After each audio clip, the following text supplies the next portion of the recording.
अगले 3 दिन तुम मनोरमा के साथ रहोगे और उसके अगले 3 दिन तुम बौंदिता बहू के साथ रहोगे।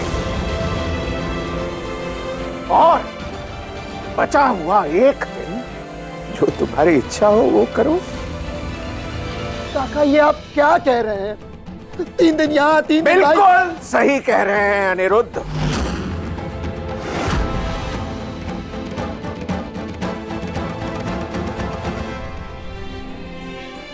इससे संतुलन बना रहता है परिवार में। संतुलन? दोनों पत्नियां खुश रहती हैं, किसी को बुरा नहीं लगता और ना ही किसी को यह महसूस होता है कि उसकी परवाह नहीं है पति को। काका मैं मनोरमा के साथ अपनी दूसरी शादी को शादी मानता ही नहीं।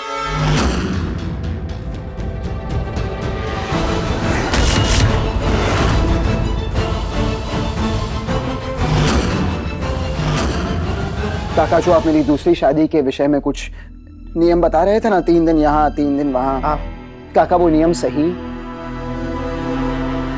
नहीं है। आपके मन में सवाल आ रहा होगा क्यों, तो जवाब सुनिए।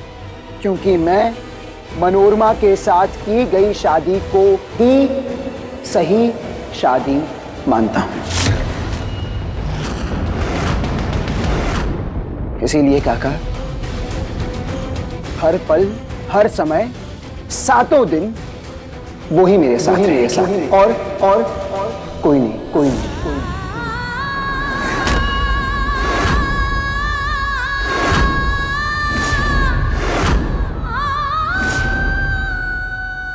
ये मेरा अंतिम फैसला है काका।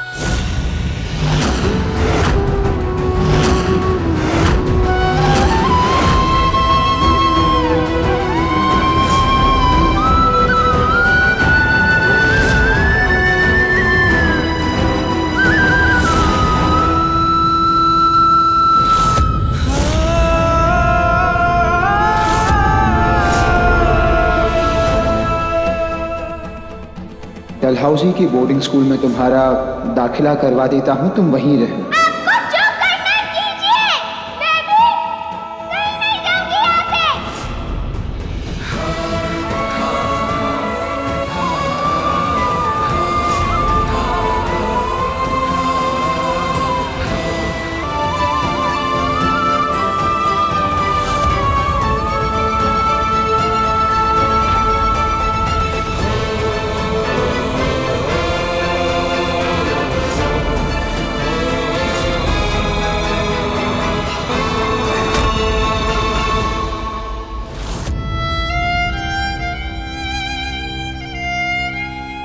जानता हूं बौंदता के साथ अन्याय किया है इस रिश्ते की लाज ना रख के, पर मैंने नकली शादी का सहारा लिया सिर्फ और सिर्फ बौंदता के भविष्य के लिए।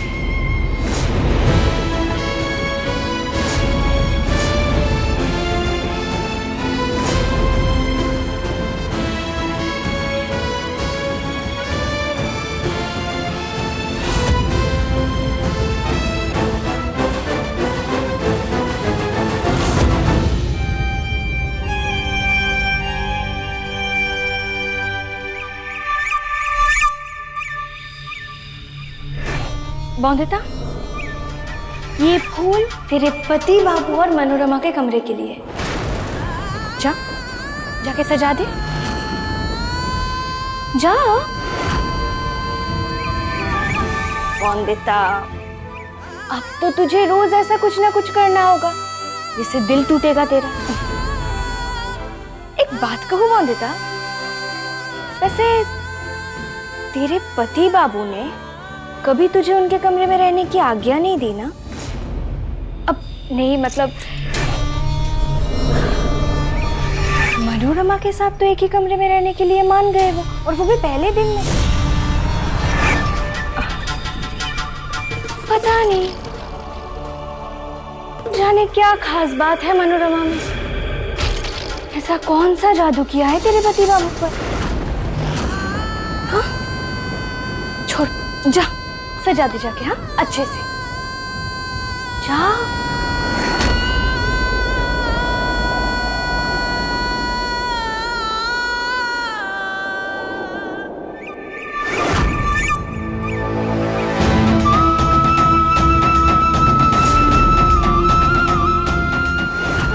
बाबू जो भेदभाव कर रहे हैं मेरे और छोटी पत्नी के बीच में, मैं उन दोनों को एक साथ कमरे में रहने ही नहीं दूंगी।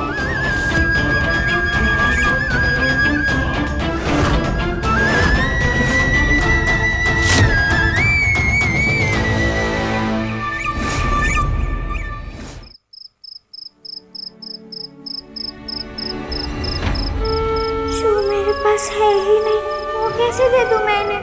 पर हाँ, एक तोहफा जरूर देना चाहती हूँ मैं इनको।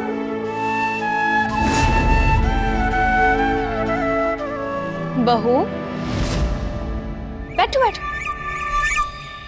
तुम्हारा अनिरुद्ध का कमरा सजाने के लिए कह दिया है मैंने। आज की रात्रि खास है ना तुम दोनों के लिए? बस सिर्फ एक ही चिंता है। चिंता? कैसी चिंता? बौंदिता की चिंता।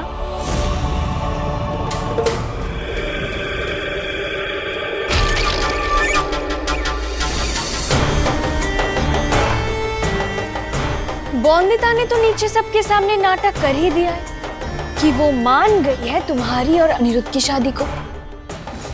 पर मुझसे अच्छा मेरी छोटी बहन को और कोई जान सकता है क्या? और मुझे पक्का यकीन, तुम्हारी ये खास रात्रि बिगाड़ने की कोशिश जरूर करेगी बौंदिता।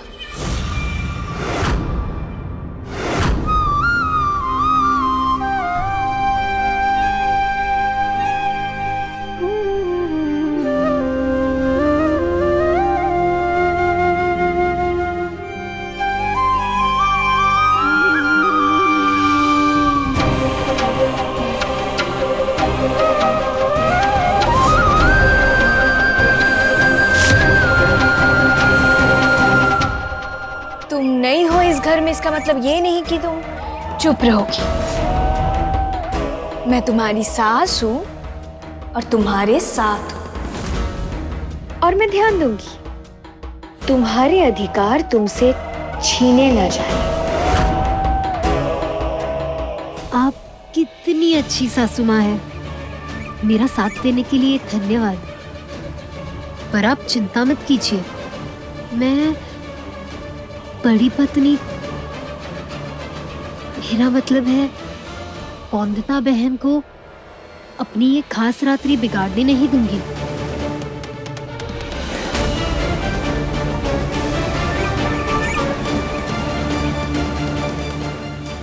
कभी नहीं।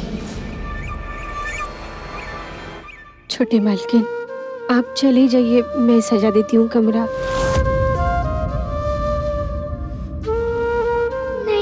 दीदी, अगर ये करना बड़ी पत्नी का कर्तव्य है तो मैं जरूर करूंगी।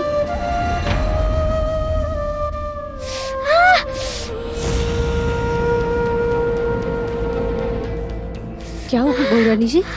अचानक से पता नहीं खारिश होने लगी। हाँ, ये सफेद फूल है ना? हाँ, ये सफेद फूल पलंग से हटाने होंगे हमें। कभी कभी इन फूलों की वजह से खारिश होने लगती है बदन में।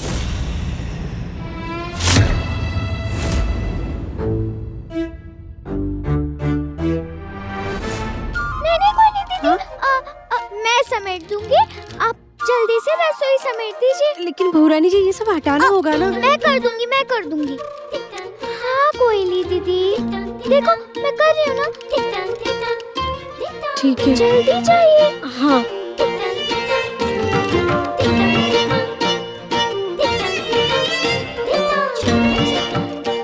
इन सफेद फूलों से खारिश होती है ना?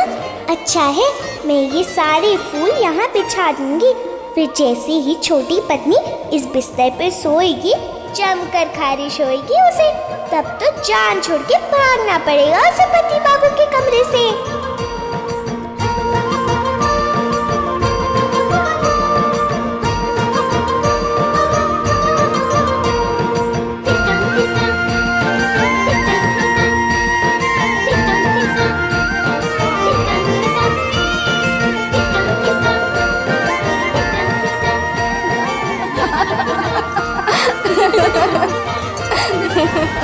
लगता है पति बाबू और छोटी पत्नी इधर ही आ रहे हैं।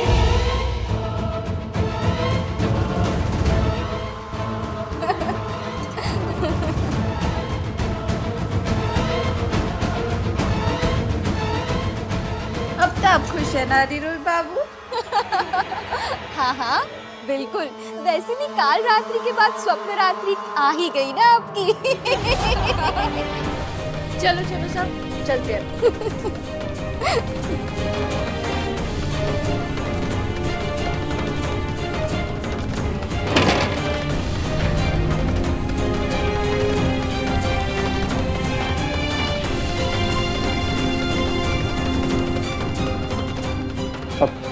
अब तुम चैन की सांस ले सकती हो, मेरे सिवा कोई नहीं है।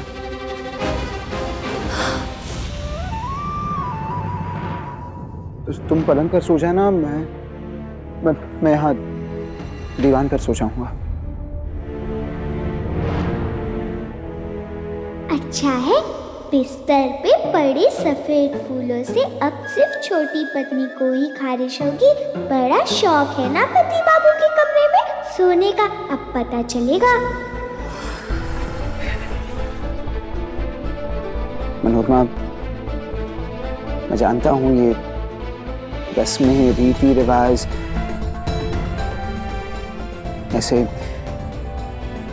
एक कमरे में साथ रहना कुछ ज्यादा ही हो रहा है, लेकिन हम दोनों के सिवा कोई जानता भी तो नहीं ना कि ये शादी सिर्फ एक समझौता। हो गई शुरू खारिश होनी।